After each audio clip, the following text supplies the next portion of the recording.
The Europa League or the Premier League, and that's top four, not winning it. I can't lie, I think we have to win this Europa League.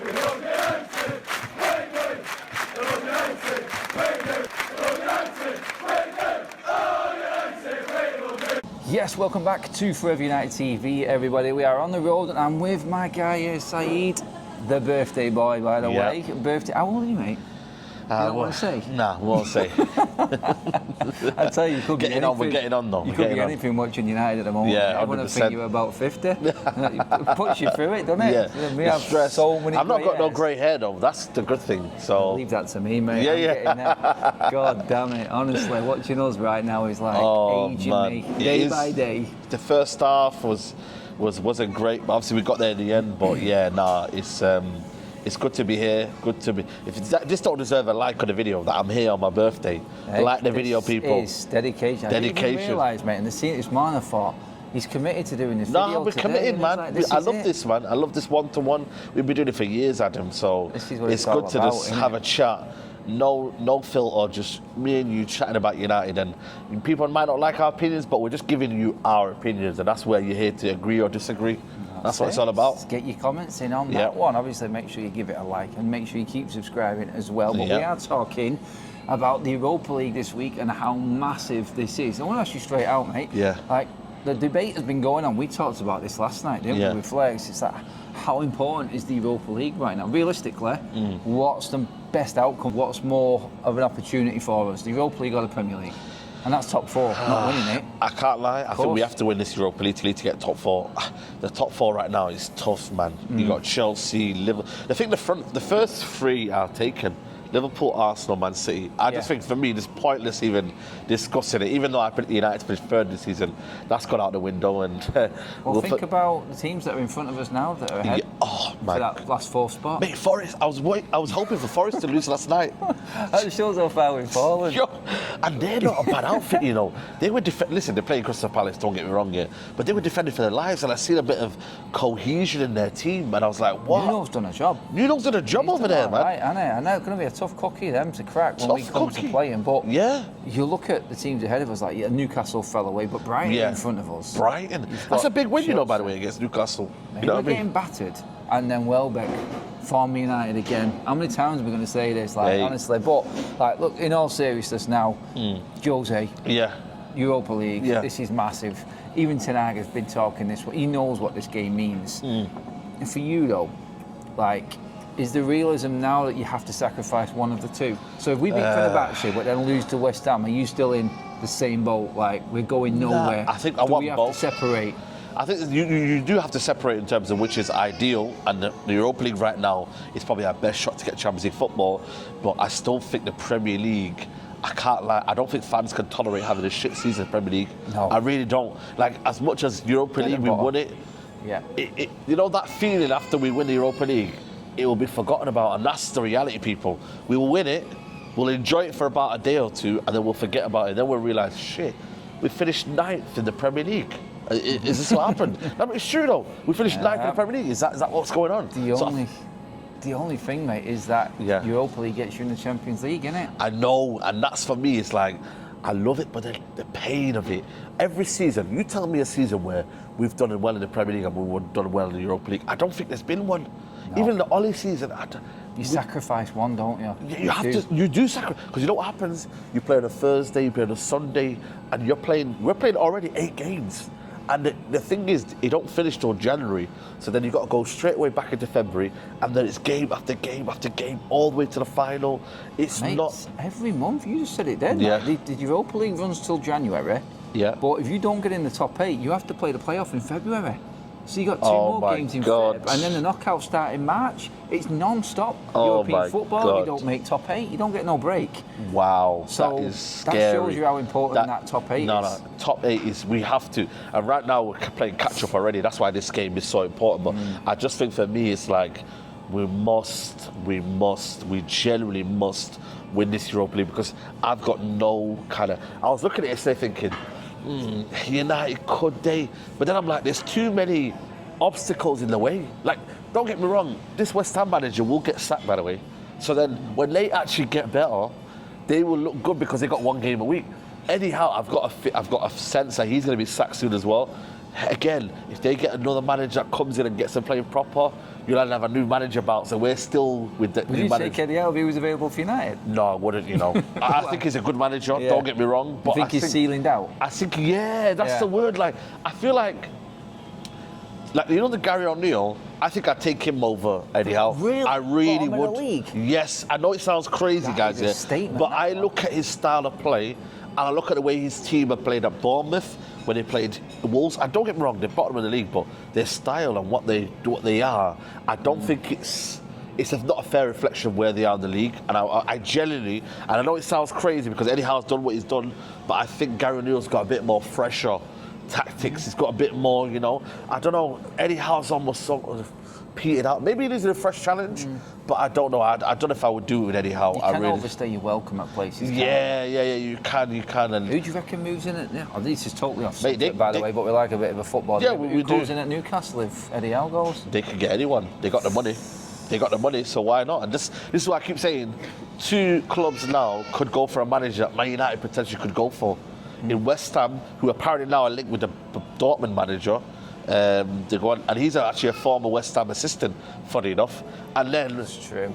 And then Newcastle can flex their muscles because they've got the financial power to go and get a manager for them. So for them, it's like happy days. You know what I mean? So that's where, for me, it's so crucial this season that United, if they are going to back the manager, which I think they are now to the end of the season, is that they have to win this Europa League. But the Premier League, for me, I can't lie to you, Adam, I can't abandon it. No, do you reckon then on that then, going into it, we've got Fenerbahce, we'll touch more on that in a minute, but looking past that quickly, now we're on Premier League for a minute, is it El Sacco on Sunday? You know what, speaking to Dan Lawless, and I don't think it is, do you know what? If we lose, I think he'll still be there. Exactly. But if they lose, I think he'll be gone. He'll be gone. Does that tell you that's here? Because we're not a million miles away from West Ham. We're not. But the thing is, though, with us, we don't really have an idea who we're going to get. And this is where Ineos are. It's criminal from Ineos, because they're essentially saying that we don't know what we're doing. We don't know who to go and get. So we'd rather just keep the problem there, rather than what West Ham are doing, saying, you know what, we spent money here. We've given you, and this is a manager they've hired, by the way. Ineos never hired Ten Hag. So they actually say to themselves, you know what, we actually want to sack this manager because we've had enough here, and we don't tolerate this. Whereas with us, I genuinely believe it is not El Sacco for United. It's not. It genuinely is not. It never seems to me. No, it's not El Sacco. I do get where you're coming from now. I feel like they've seen enough in terms of spirit and the players being behind him, because I think they're playing for him. Yeah, 100%. They're playing for him. I've seen the huddle and everything. Away, that. Yeah. I think I've always said that, though. I've always said that they're playing for him. It's just that, again, it's misguidance. It's almost like, we don't know what we're doing. We kind of not. We're not understanding where we. So they can almost, cool. You might be playing for him, but at the same time, it's like they still look clueless. But for one time, I see the huddle. I never see United do huddles, by the way. Did you see that, by the way? Brentford. I didn't even cotton on to that. Did that actually happen? Yeah, they did a huddle. That. I know. I've always been against that. I said to Leslie, yo, you see that huddle? I said, they don't really do that. I can't believe not even cottoned on to that. Yeah, they did a huddle. I haven't seen it, mate, honestly. Yeah. So there is unity there. They don't want to embarrass themselves, bro. Come on, you have to do huddles. Do you? It's like hitting Billy Army, mate. For them. I don't believe in huddles because I've seen Arsenal do a huddle and then lose to Southampton last year. Remember a couple of years ago? There's certain things, mate, that I'm too old school, probably. One thing that I always loved about United was just old school. Yeah. I feel like we're being dragged into the new age. Mate. I just feel like, you know what? Hey, look, if that's the way they're going to go, I'll get used to it. But they do need to show some togetherness. Like, they need to sort of, and do you know what? I said it all along. I think that bounce back from that initial sort of adversity of that goal going in, I think brought them together, galvanised them a bit. Of course. How do we keep that going? Maybe it is a huddle. Maybe it is like everyone in a huddle. Let's go, slap a few faces. Come on, lads, let's go. Yeah, but that gimmick there, though, come on, man, because we see that against Europa League games where they look like they're on it. Everyone is pumping up. Remember Dallo used to do pumping up and that. You know what I mean, man? I've not got an issue with it, but sometimes it's over the top, is it? Yeah. It's coping mechanism for them, how they are in the team. But ultimately, let's be honest, like, it's actions. We need actions in it. And we're placing a Jose Mourinho team, who I'm not gonna lie to you, they're under pressure as well. I see in their comments, right? I was watching their Twitter page, and they want him out, because of the derby, isn't it? Because of the derby loss, and also the fact that they're so far away from the top, which, again, it's not a lot, to be fair. But it's not. If they win, they're only 5 off the top. But again, it's like they demand so much, and they blew a 2-0 lead, which, again, I don't know if this plays into our hands or anything like that, the fact that they've not going into it in the best of shape, but I think a Mourinho will get them galvanised. He will say to them, you lot dare lose to my former club. You lot dare lose to a manager who talked about me in a different ways, talking about trophies and trying to copy my swagger. You dare lose. And that's why, for me, I'm like, bro, let's make Mourinho. We will see on Thursday if them players are behind Mourinho, because we're going to get it straight from the off. Because if he beats United, that will definitely that will calm the waters. 100%. For them, because 100%. They need a big name, don't they? Yeah. They need to take down a big name, especially after losing to Galatasaray so badly. And like you said, the form not being fantastic. He has only lost 1, but if he beats United and puts 4. United into that bottom half of that league table and puts them comfortably in the top 8, which I think it will do, because they've got 4 points now. So, yeah, it's set up for him, innit? It's like, where's your character now? We're going to need to see some balls this Thursday. Would you take a draw? I don't know if I would take a draw. I want to win. I want to win, man. And listen, people might say that's a bit arrogant. You only got 2 points out of 2 games, but boy, we need to win, because now there could be a little bit of a gap forming, in terms of the top 8 and then the rest of them. We don't need to be playing no qualifiers or whatever you said. None of that, man. We don't need to be doing that for the sake of just actually qualifying for the next round. Like, it's mad. We don't have the capacity. Injuries, etc., we just don't need it. I don't think so, for me. So ultimately, you've seen it. It's like you go, like, for instance, just calculate them Europa League games now. You've got 2 every sort of quarter while the internationals are going on, 2 games, and it's like you go up against any Premier League team away from home the weekend after a Europa League game. You know what our record's like anyway. And these players and the excuses that Ten Hag is going into, this is the big thing I actually had a problem with Mourinho, actually, when he was at United, was he kept on putting that mindset into the players, like, it's too many games, we're knackered, it's not fair. And you go into the game and you're already making excuses and you end up losing. But if we've got games going through December and January, and let me just tell you, like, December and January, we've got Arsenal away, we've got City away, and we've got Liverpool away.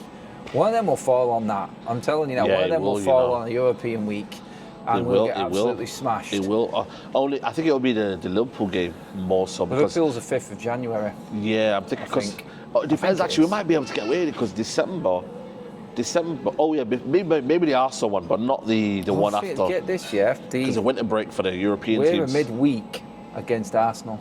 Oh my days, which is going to kill us. That's a joke. Travelling, man. And then we come back. And I think the following weekend we've got another long trip away, so we've slaughtered the fans again. Yeah, man. It's the City one I'm concerned about. That one's in December, isn't it? City in December. They're trying to ruin everyone's Christmas and that. What's going on here, man? You've seen it. It's a perfect opportunity. It's like, all the old snowmen on Sky and everything. Oh, perfect. man. Are we home for that one first? I think we're away. Oof. Yeah, we're away. Sorry, we are. First game's away. Oh, my days, man. It is consecutive. Like, the away games from the start of December to the start of January are Arsenal, City, Wolves, Liverpool. They had the 4 away games in that month period. Yeah, that's tough, and you got games at home to Newcastle. If they get a new manager bounce, Wolves, by the time we come around. I know, that's what I'm saying. We've seen what he did to City. They weren't. That's what I'm saying with Gary O'Neill. I don't think the league position is a fair reflection. No, it's not. But this is what we're going to see: a test of character. We're going to see a test of rotation. We're going to see players that should be able to come back and help us out. Lenny Yoro. I mean, Luke Shaw, I don't know where this guy is here, but give it up, mate. Give it up. Mason Mount, all of these guys that are not been playing, they need to come back and help the team. I was doing a video this morning, and I was just talking about the signings that Ten Hag made in his 2nd season, and a reason why we are where we are now. It's like Onana we didn't need Mason Mount, and we didn't need Rasmus Højlund. We needed a different type of striker instead of Rasmus Højlund, but we constantly putting ourselves back and playing catch up all the time. We just haven't got the right players in this squad anymore, I don't think. No, we don't, and that is a sad indictment of the recruitment we've done. This summer's not been so bad and whatnot, but ultimately you're playing catch up, because then players in other teams are having an impact. Like, you know, they're bringing on players to actually say, you know what, you're going to help us in this game. Where we've got players that are just not capable of doing that, and we're having to rely on maybe too many individuals like Rashford and Garnacho and, you know, and Bruno. Maybe like there's a lot of heavy influence on them guys performing. You know, saying that Bruno Fernandes won't be there for the Fenerbahce game, will he? That's a question I wanted to ask you next, actually, mate. It's like, who are you putting in? I'd put the question out to the chat this morning. The show said, and most people picked Christian Eriksen. It was Eriksen, Ahmad, or Xerxes. I think they were the favourites. Yeah, I'd put Eriksen for me. I want to try the Xerxes. I want to try the Xerxes situation, but I don't think we have the capability right now to be doing any sort of experimentation. I really don't. I think we've got to just go with what we know, and that's Eriksen, Ugarte, Casemiro. That's what it should be. Pack out the experience. Pack out the experience. Because listen, they've got Fred Amrabat. They're probably going to get someone else in there, so they're going to have some experience. We're going to get prime Fred, aren't we? Of course. We're going to get that Fredinho, with a friend that wants to prove to us, with Mourinho, it's going to be a blockbuster. I think it's a Champions League game this, you know, when you deep it. I know we're the Europa League guys, but this is a Champions League game. You know what I'm saying? So quality-wise, yeah, because obviously they failed in their Champions League qualifier, didn't they? That's why they're in this Europa League. But on paper, it's a massive game. It's a massive game, you know. Probably one of the biggest that there is this week, even with the Champions League games, you know. Yeah. But I'm worried about everything that they're bringing. I'm worried about the tactics of Jose Mourinho. I'm worried about the aftermath again, because we were just talking off camera, like with United at the moment, you don't know whether you're coming or going. You just don't know how to feel. And I think a lot of United fans are just switching off and waiting now. Yeah. Like, you tell us or you show us what it's all about. We're sick of trying to decide and debate amongst ourselves as to what the right way is. Like, everyone's just tired of arguing and debating. Yeah, I think the problem is, I said it yesterday, like the norm isn't the norm now, is it? Like we can't expect 3 points anymore. We don't think we're going to get 3 points anymore. We don't think this is going to happen. We do think it's going to happen. And then it's like a back and forth clashing with fans that I know more than you. And I'm just like showing me that what I've seen and the evidence I've seen is where my kind of opinions come from. Whereas I believe some people are just saying, well, it's Man United and we are who we are and back the team. And I'm like, you can't follow the club blindly. You've got to be able to talk about things from what you've seen, not from what you just originally knew before. Like, you can't do that, I'm afraid.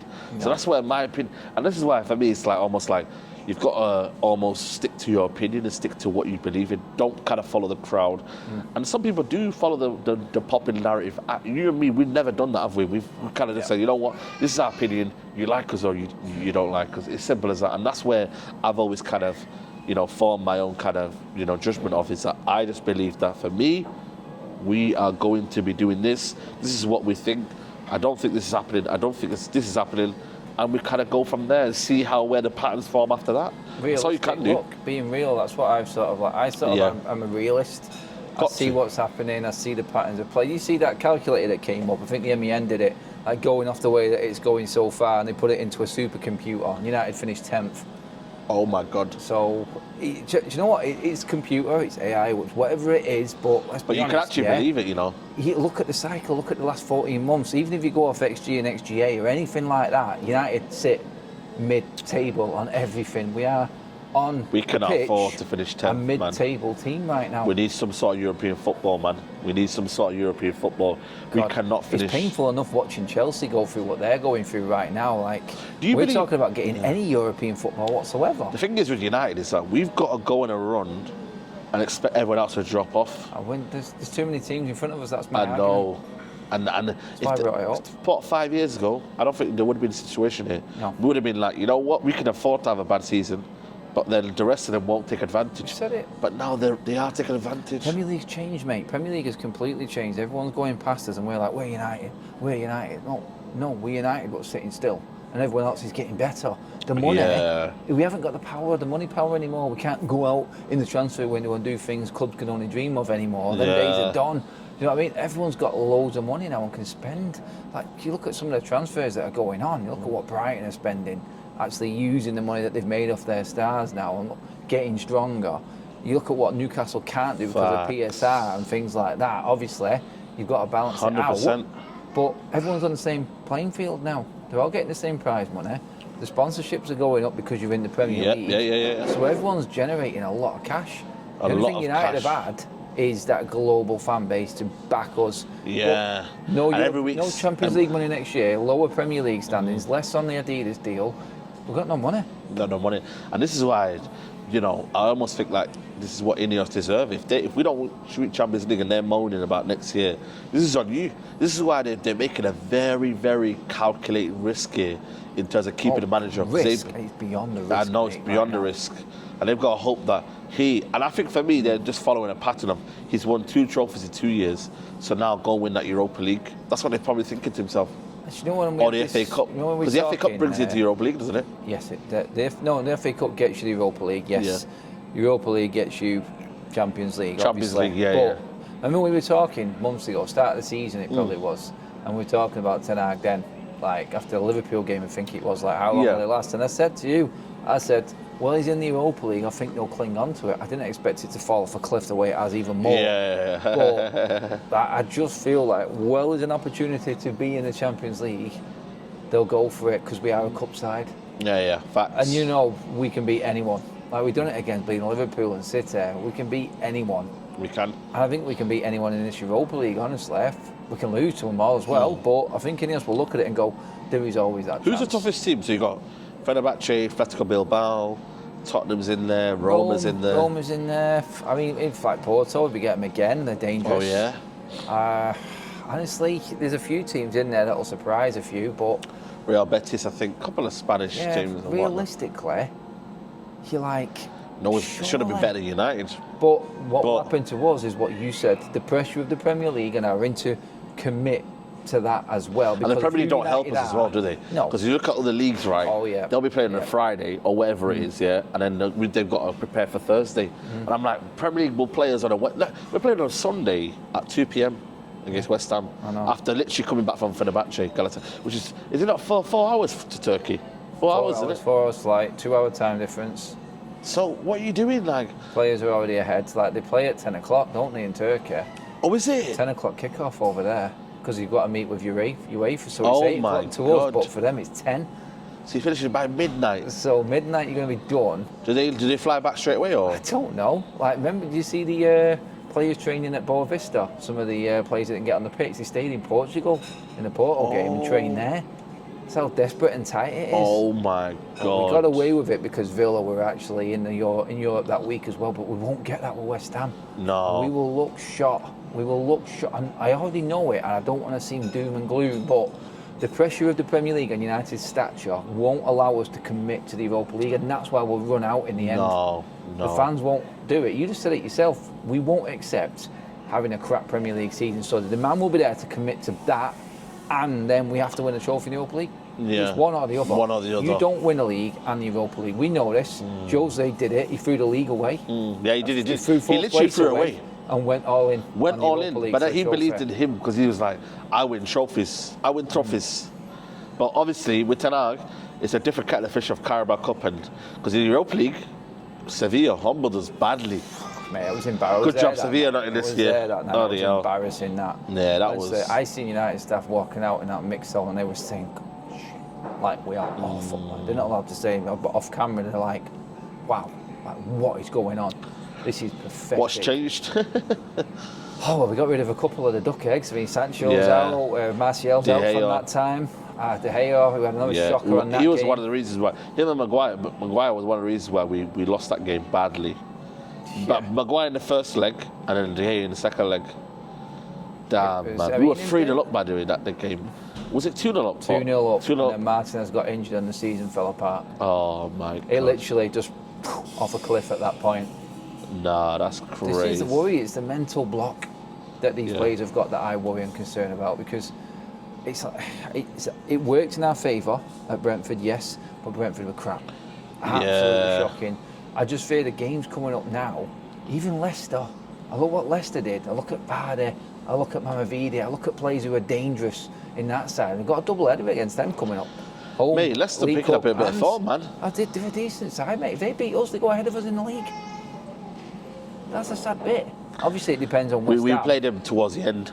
Yeah. So we got Last game Chelsea before. first, haven't we? Yeah, Chelsea. So it's West Ham, Chelsea, Leicester. PAOK and Leicester in the And then cups in between. Then it's back to international break. Another international break, the last one. And then it's full ball for 3 months. Yeah, but why is this international break? Seriously, man. Killer in it.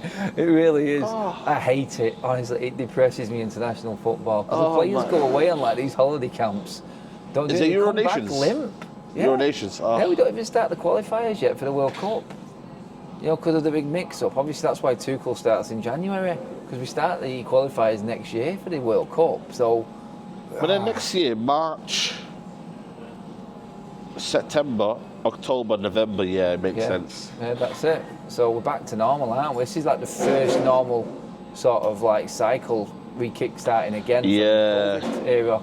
It was all catch-up, wasn't it, with the international tournament? So we are in that, but yeah, I mean, to be honest, we've got bigger fish to worry about, bigger fish to fry, haven't we? Bigger fish to fry, you know what I'm saying? I've got, before you go, mate, prediction, what you going with? Come on, Fenerbahce. I'm going to go... You predicted to me 2-1 before Brentford and you nailed it. I was outside before the game. You went, "We're going to win 2-1." You're on the vlog side, being positive. I'm going to say, just for everyone out there, we are positive. I'm going to say 2-2. Desmond 2-2. Yeah. I can see that result. 2-2. Do you know what? I've got that fear of Galatasaray away last season still fresh in my mind. I don't think they're defensively great, so I'm going to say we can score. We can score goals, but I don't think United can keep them as well. So that's where I'm like 2-2. You know what I mean? And it ends up a Desmond, and then both teams kind of take control, which is not great for us. We need to win. Yeah. But I'm saying 2-2. But I need to smash Jose Mourinho. I don't want to hear no noise about, you know, I've left and nothing's changed and I'm still the top dog here, man. You know what I mean? And whatnot. Nah. Make sure we make him the little Jose Mourinho. That'll spread like wildfire. That's the journalists are actually begging for that to happen. Oh, 100%. 100%. There's Jose an easy Mourinho. story there, isn't there? Yeah. It's easy story. Day. God, that is it. Cheers for tuning in, everybody. Make sure you get your comments in below and let us know what you feel this game is going to be like. Do you agree with Saeed? You cannot mix both. It's one or the other. Premier League, is that more important than Europa League right now? Big thanks to 11 Central for letting us use the facilities again. Make sure you get here for match days, all pre-match build-up here in Salford Quays at 11 Central. Cheers to them for letting us sit and do this video. Saeed, legend. No worries, man. Happy birthday, mate. Thank you very much. Enjoy your day, my Appreciate friends. it. Thank you. Big up, See you in a bit, everybody.